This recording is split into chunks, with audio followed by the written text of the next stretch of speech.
శ్రీ ఆది జగద్గురు పంచాచారి యుగమానోత్సవము, శ్రీ మహాత్మా బసవేశ్వర జయంతి ఉత్సవాలను ఆనవాయితీగా చేసుకోవాలి. శివుని సృష్టిలో ప్రప్రథములైన శ్రీ ఆది జగద్గురు పంచాచార్యులు ఏకకాలములో శివుని 5 ముఖము నుండి ఆవిర్భవించారు. వారు శివుని నుండియే దీక్షా సంస్కారాన్ని పొంది అతని నుండియే జగద్గురుత్వాధికారాన్ని పొందినారు. అందుచేత శ్రీ జగద్గురు పంచాచార్యులకు శివుడే తండ్రి, శివుడే గురువు. ప్రపంచములోని అన్ని గురు పరంపరలకు మూలము శివుడే. అందుచేతనే శివుడే ఈ ప్రపంచానికి ఆది జగద్గురు. అందుకే మహర్షి పతంజలి తన యోగ సూత్రములో తేషామపి గురు కాలే నానవచ్చేదాతని శివుడిని ఆది జగద్గురువుగా బోధించారు.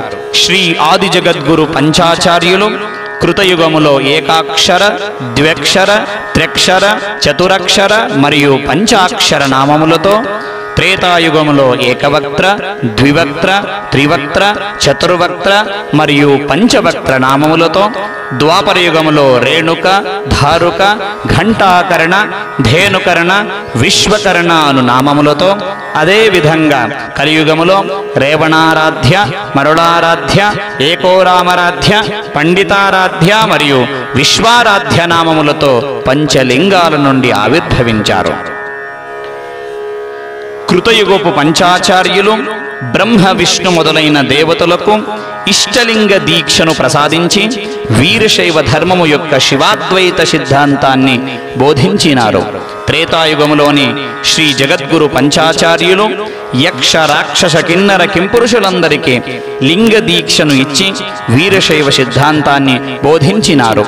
ద్వాపరయుగములో శ్రీ జగద్గురు పంచాచార్యులు రంభాపురి పీఠము యొక్క శ్రీ జగద్గురు రేణుకాచార్యులు అగస్త్య మహామునికి పడ్విడి సూత్రాన్ని, ఉజ్జయిని పీఠం యొక్క శ్రీ జగద్గురు ధారుకాచార్యులు దదీచి మహర్షికి వృష్టి సూత్రాన్ని, శ్రీ కేదార పీఠము యొక్క జగద్గురు ఘంటాకర్ణ శివాచార్యులు వ్యాస మహర్షికి లంబన సూత్రాన్ని, శ్రీ శ్రీశైల పీఠము యొక్క జగద్గురు ధేనుకర్ణ శివాచార్యులు సానంద మహర్షికి ముక్తాగుచ్చ సూత్రాన్ని మరియు శ్రీ కాశీపీఠం శ్రీ జగద్గురు విశ్వకర్ణ శివాచార్యులు దూర్వాస మహర్షికి పంచవర్ణ సూత్రాన్ని బోధించడము ద్వారా అందరూ కలిసే వీరశైవ ధర్మాన్ని స్థాపించినారు. ఈ పంచసూత్రాలలో శివ, జీవ, జగత్, బంధ మరియు మోక్షమనే 5 ముఖ్యమైన తాత్విక అంశములు సూక్ష్మంగా వివరించబడ్డాయి. ప్రపంచంలోని తత్వవేత్తలందరూ కూడా ఇక్కడ ఈ చెప్పబడిన ఈ 5 విషయముల గురించి వారి వారి సిద్ధాంతాల ప్రకారం ఆలోచించినట్టు తెలుసుకొనవచ్చును. శ్రీ జగద్గురు పంచాచార్యులు కూడా ఈ పంచసూత్రాల ద్వారా శివుడు బోధించిన శివాద్వైత సిద్ధాంతాన్ని ప్రబోధించినారు. అందుచేతనే శ్రీ జగద్గురు పంచాచార్యులు ఆది సూత్రకారులు. ఈ ప్రపంచంలో పుట్టిన ప్రతి వ్యక్తికి దేవరుణం, పితృరుణం, అంతేకాదు గురు రుణము కూడా ఉంటుంది. ఈ 3 రుణాల నుండి విముక్తిని పొందేంత వరకు ఏ మనిషి కూడా ముక్తిని పొందలేడు. నిత్యం భగవంతుని పూజలు, జపతపాలు చేయడం వలన దేవరుణము నుండి కొద్దిగా విముక్తి కలుగుతుంది. తల్లిదండ్రుల సేవ చేయడం వలన పితృరుణము నుండి మనిషి ముక్తుడు కావచ్చును. అలాగే గురు సేవ, గురు పూజ, గురు జయంతి ఉత్సవాలను చేస్తూ గురు రుణము నుండి కూడా విముక్తుడు కావచ్చును.